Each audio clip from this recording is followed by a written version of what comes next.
Le coin lecture.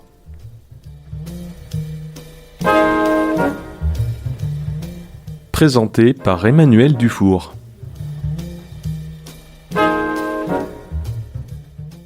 Chères auditrices, chers auditeurs, bonjour et bienvenue dans ce 17e numéro du Coin Lecture, l'émission de Radio Libres en Périgord dédiée à la lecture de textes d'autrices et d'auteurs locaux et contemporains. Aujourd'hui, nous allons découvrir une nouvelle et 4 poèmes de Kim Nguyen. Kim Nguyen est un auteur de poèmes et de nouvelles naviguant entre le policier, l'absurde et la fiction. Sous des dehors volontiers décalés, ses textes témoignent souvent de son engagement dans les combats de notre temps. Né en 1977 à Saint-Céré, dans le Lot, Kim Nguyen vit aujourd'hui à Périgueux, où il est très impliqué dans la vie associative. C'est en particulier lui qui est à l'initiative du premier salon de la santé mentale qui s'est tenu les 17 et 18 mai 2025 à Coulounier-Chamiers. Kim Nguyen a participé au recueil de nouvelles collectif Brume aux éditions CFSL Inc. autour du thème de l'environnement. Aujourd'hui, je vais vous lire la nouvelle Silence ainsi que 4 poèmes issus de son recueil Poèmes d'avant vus aujourd'hui, où il nous propose des réinterprétations de poèmes classiques. Chaque poème réinterprété sera précédé du poème original. Bonne écoute.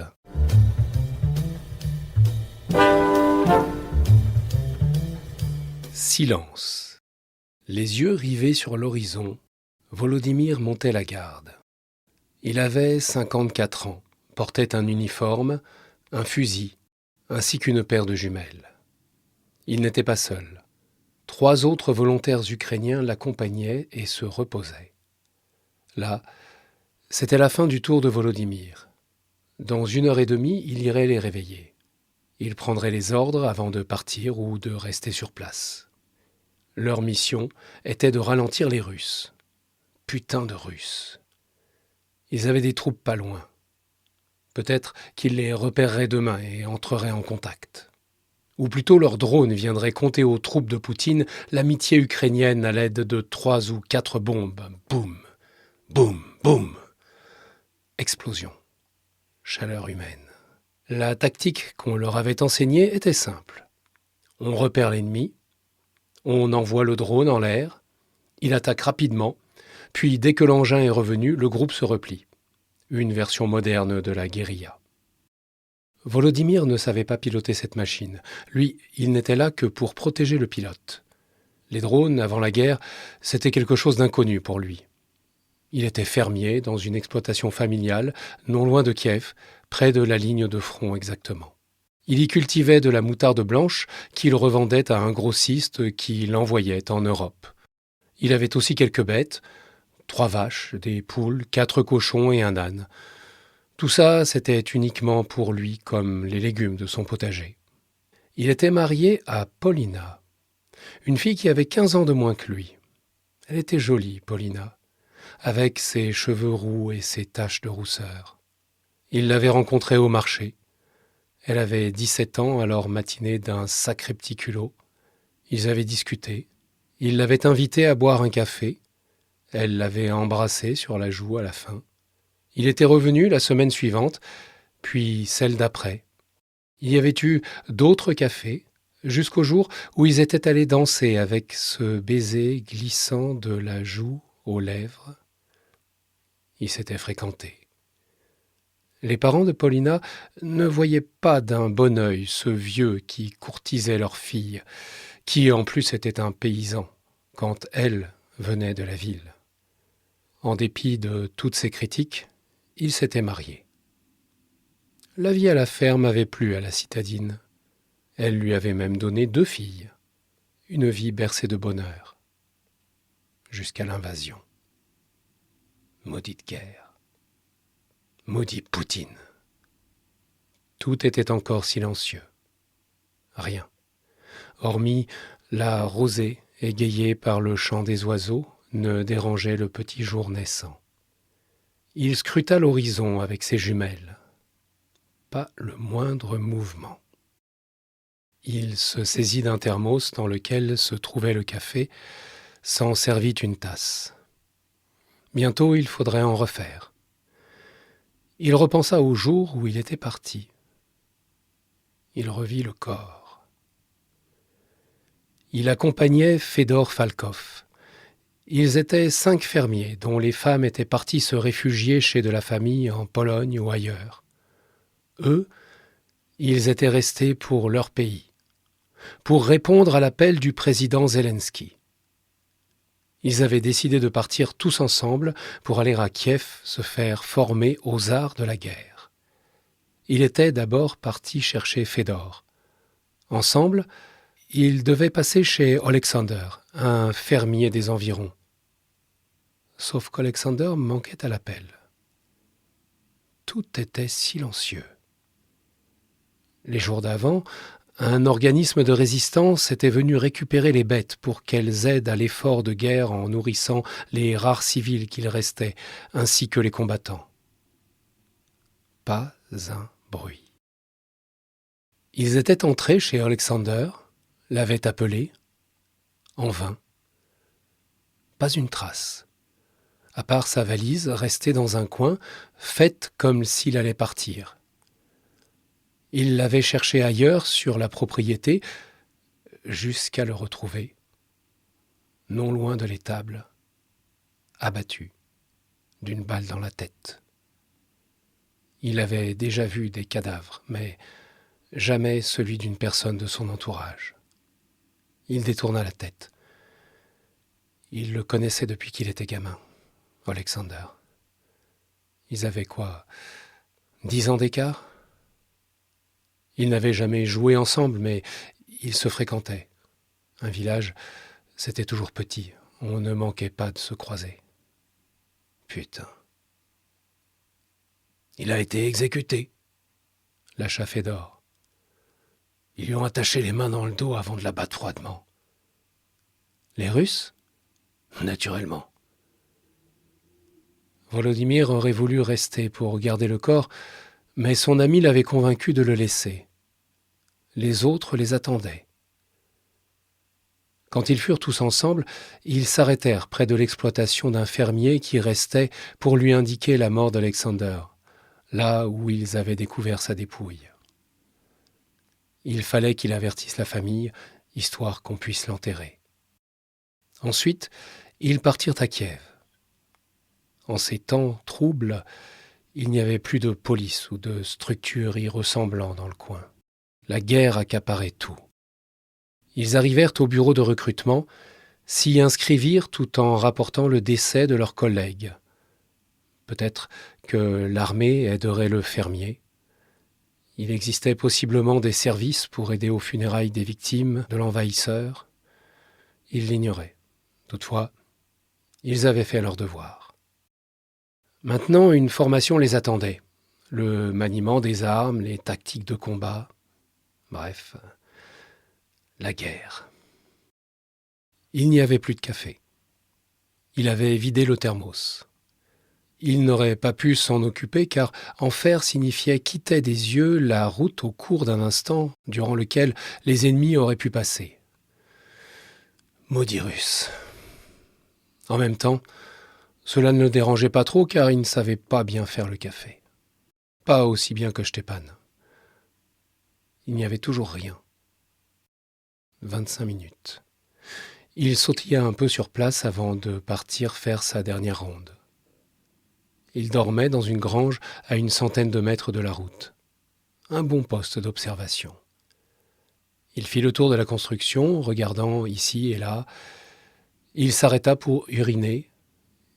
Il ne faisait pas si froid en ce mois de mai. C'était même un temps agréable pour la saison. Le réchauffement climatique avait des avantages au fond, songea-t-il en souriant. Il revint vers la grange plus léger. Il repensait à Paulina, au jour où elle et ses filles étaient parties. Son épouse était une femme forte. Elle ne pleurait pas, contrairement à ses filles.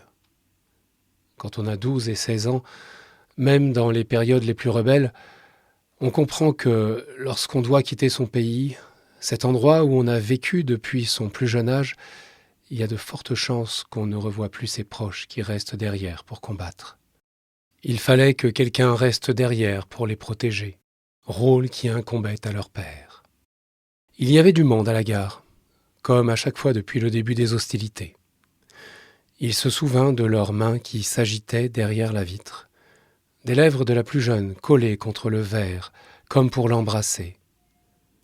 Cela ressemblait à un voyage en train habituel, sauf que personne ne savait s'ils allaient se revoir. Il revint vers la grange. Il y avait du mouvement. Stepan s'était levé et, constatant l'absence de café, s'était mis en tête d'en refaire. Une initiative louable. « Tu sembles pensif, Volodymyr. »« Je pense à ma famille, au jour où elle est partie. »« Elle te manque ?»« Ouais. Mais je sais qu'elles sont en sécurité chez un cousin en Pologne. »« Tu as des photos ?»« Elles m'en ont envoyé plein. »« Tu me le montreras quand on sera de retour. » On ne partait pas en mission avec son portable, du moins avec l'appareil allumé. Durant l'entraînement militaire, on leur avait détaillé les dangers de la géolocalisation. Il se remit en position pour guetter la route. Il n'y avait plus de silence, mais un petit bruit métallique résultant de la préparation du café. Le même que ce jour-là. Il était à la ferme, 3 semaines avant l'attaque russe. Il y avait eu un son identique à celui-ci au niveau de son motoculteur. Tchac, tchac, suivi de plus rien au niveau de la machine. Il s'était penché, avait essayé de cerner le problème sans arriver toutefois à l'identifier. Comme il était presque 3h30, il était revenu à la maison. Paulina n'était pas là. Les filles à l'école. Il s'était lavé les mains, jusqu'à ce que, s'essuyant, il ne voie oublié sur un meuble le portable de sa femme. Machinalement, il s'était approché pour vérifier. Ouais, c'était bien lui. Beaucoup de personnes se seraient tenues éloignées du téléphone, mais pas lui. Il voulait en savoir plus. Le code fut facile à trouver. Paulina n'ayant pas beaucoup d'imagination, il s'avéra être la date d'anniversaire de sa mère ou de son père. Bingo, il trouva du premier coup. Puis vint le choc. Les photos. Paulina avec Alexander. Ensemble, au soleil, s'embrassant. Merde. Il connaissait Alexander depuis qu'il était tout petit.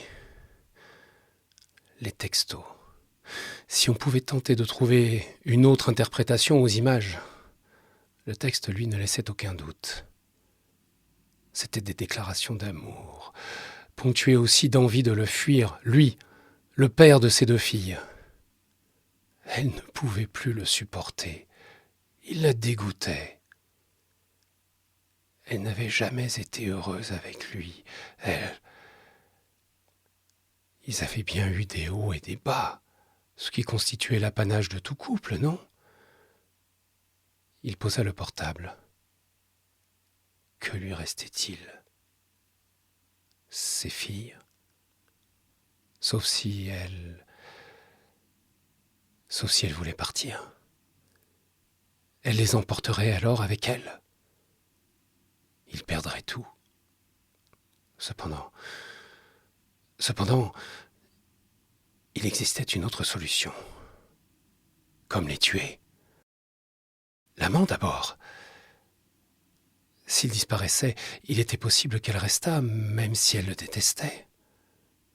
Cela se passait bien ainsi dans les films policiers qu'on voyait à la télé. Alors, que lui restait-il d'autre comme option ? Rien, à part agir en premier. Il était parti à Kiev acheter des serre-câbles et un pistolet. Avec la crainte d'invasion, on ne contrôlait pas trop. Il était normal que des citoyens s'armassent pour se défendre. Personne ne contrôlait dorénavant les permis ou autorisations. Il avait échafaudé son plan. En premier lieu, Alexander, ce sale petit. Il agirait sitôt que les Russes attaqueraient, ou peu de temps après. Il réunirait les gens du coin pour monter au front ensemble. Personne ne refuserait. Tout s'était déroulé plus ou moins comme prévu, jusqu'à ce que, cerise sur le gâteau, des Russes ne soient aperçus quelques jours auparavant dans le secteur. Une troupe perdue qui cherchait de la nourriture ou de l'essence, à n'en pas douter. Stepan lui amena du café. « Tiens, cela te fera du bien. » Le liquide chaud dégela son gosier. Il revoyait Alexander au moment où il était venu le réveiller. « Il y a un problème. Il faut qu'on parte plus tôt. Habille-toi, ils arrivent. » Il avait obéi. L'ennemi était censé ne pas être loin. Les instructions se bornaient à les retarder le plus possible. « On va bloquer la route plus bas avec ton tracteur. » C'est sur le chemin qu'il avait abattu Alexander, à bout portant. Un bruit rapide, troublant la nuit. Il avait ensuite traîné le cadavre près d'un mur, lui avait attaché les mains dans le dos, à l'aide d'un cercable. Tout laissait penser à une exécution. Il n'y aurait pas d'enquête. Pas en ces temps troubles de guerre. Qui irait enquêter sur un meurtre ne semblant laisser planer aucun doute en pleine campagne? Personne. Il songeait à Paulina. Que lui ferait-il à son retour? Il ne savait pas. Avec Alexander en moins, elle pouvait changer à son retour, reprendre sa place à ses côtés, l'aimer à nouveau, ou chercher quelqu'un d'autre à mettre dans son lit. La route au loin demeurait déserte. « Alors, ce café, toujours aussi bon. » »« Ouais, toujours. Peut-être qu'il faudrait qu'il la tue. Mais cela se ferait après la guerre. Maudite guerre. Maudit Russe.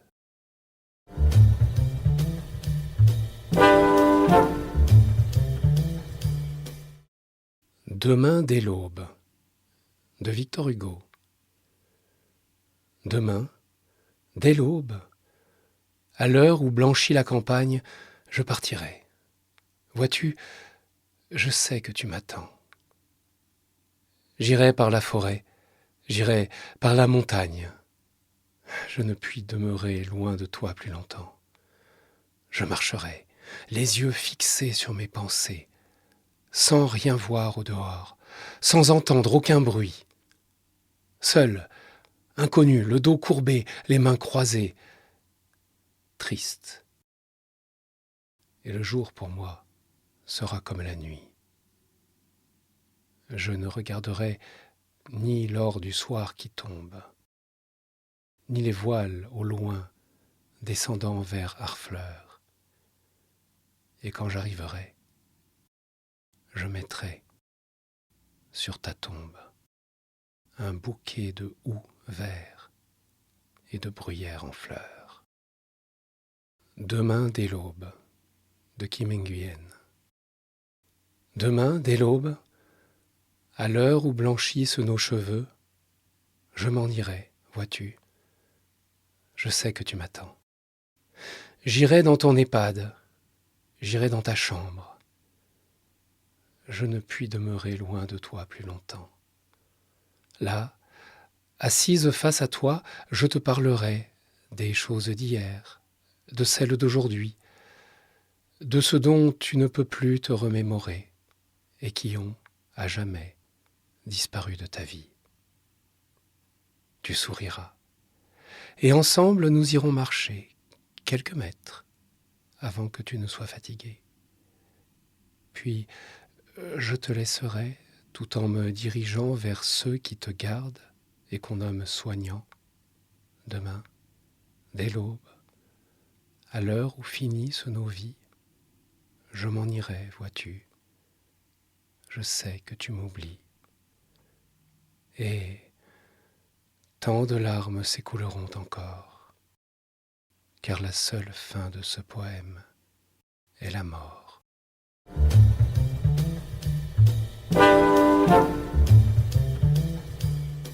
Poème à mon frère blanc de Léopold Sédar Senghor. Cher frère blanc, quand je suis né, j'étais noir. Quand j'ai grandi, j'étais noir.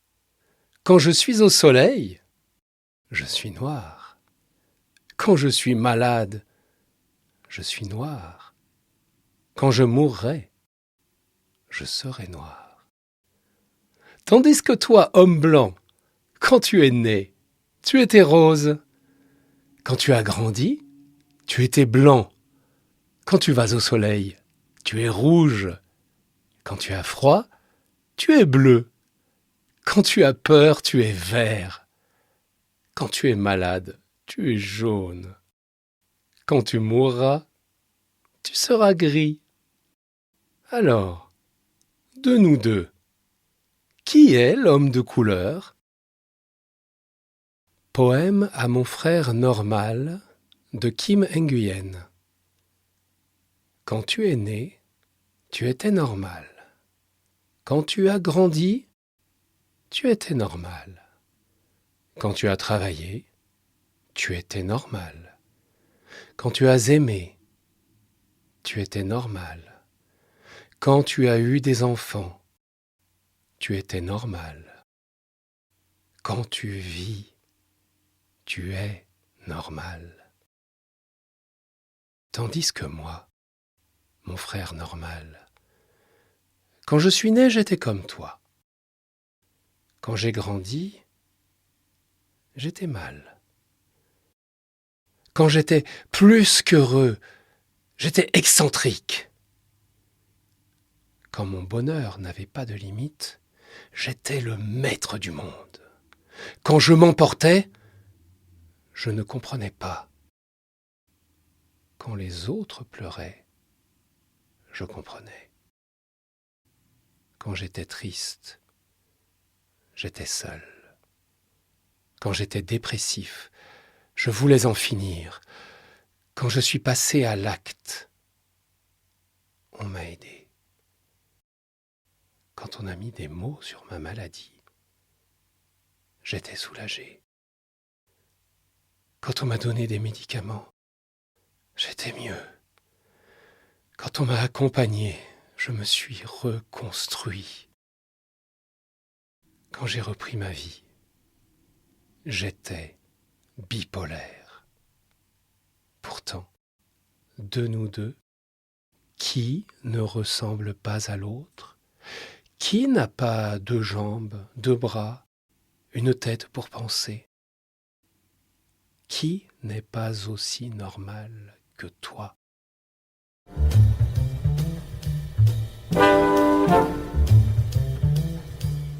Ozymandias de Percy Bysshe Shelley. J'ai rencontré un voyageur de retour d'une terre antique qui m'a dit « 2 jambes de pierre immenses et dépourvues de buste se dressent dans le désert. Près d'elles, sur le sable, à moitié enfoui, gît un visage brisé dont le sourcil froncé, la lèvre plissée et le rictus de froide autorité disent que son sculpteur sut lire les passions qui survivent encore dans ces objets sans vie, à la main qui les imita et au cœur qui les nourrit. Et, sur le piédestal, apparaissent ces mots. Mon nom est Ozymandias, roi des rois. Voyez mon œuvre, ô puissant et désespéré. Auprès, rien ne demeure. Autour des ruines de cette colossale épave, infinies et nues, les sables monotones et solitaires s'étendent au loin. Ozymandias de Kim Nguyen. J'ai rencontré un voyageur d'une terre antique qui m'a dit « 2 jambes immenses sans buste se dressent dans le désert. Près d'elles, sur le sable, des bus débarquent. plusieurs centaines de touristes. Ils viennent, à côté, prendre une photographie, un selfie, qu'ils enverront aussitôt à leurs amis pour témoigner qu'ils se trouvaient bien là, près des restes d'un monarque quasiment oublié. De sa folle ambition censée traverser le temps, ces batailles héroïques se diluent aujourd'hui dans le parcours trop rodé d'un tour opérateur. Sa vie se résume dans les guides et une page wiki. Sur un lieu vite vu où, au pied de ses jambes immenses, s'accumulent mégots, bouteilles et autres vieux papiers.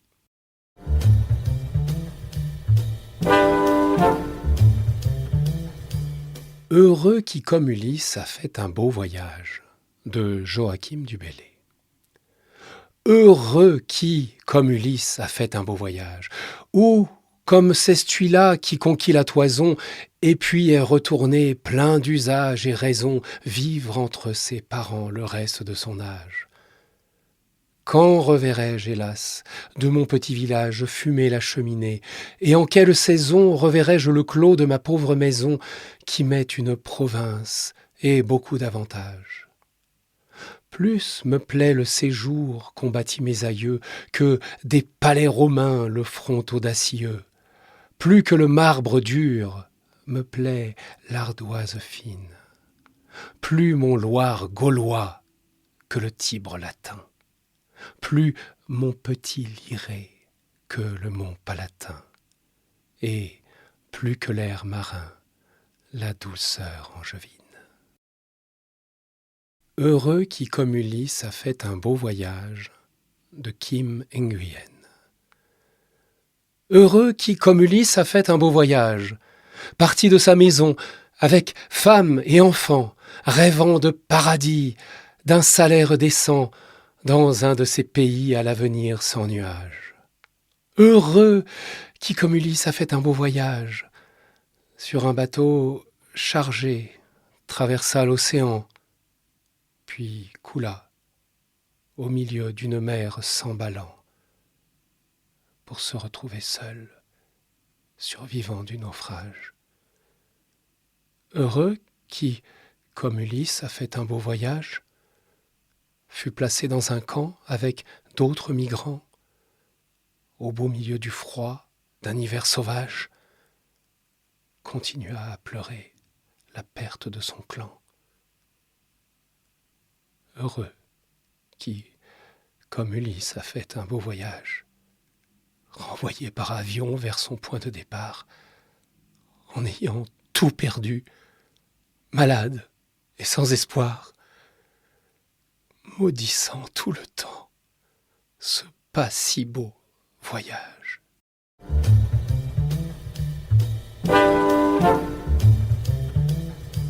Vous venez d'entendre la nouvelle Silence ainsi que les poèmes Demain dès l'aube, Poème à mon frère normal, Ozymandias et Heureux qui, comme Ulysse, a fait un beau voyage, de Kim Nguyen. Ces textes sont pour l'heure inédits, mais vous pouvez vous procurer en librairie le recueil collectif Brume aux éditions CFSL Inc. C'est tout pour aujourd'hui. Je vous rappelle que si vous souhaitez me soumettre vos propres textes ou ceux d'autrices ou d'auteurs locaux et contemporains, vous pouvez contacter RLP par mail à l'adresse radiolibresenpérigord@gmail.com ou par téléphone au 05 53 46 80 24 où vous pourrez laisser un message en précisant le nom de l'émission Le Coin Lecture. Merci encore de votre écoute et à la prochaine fois.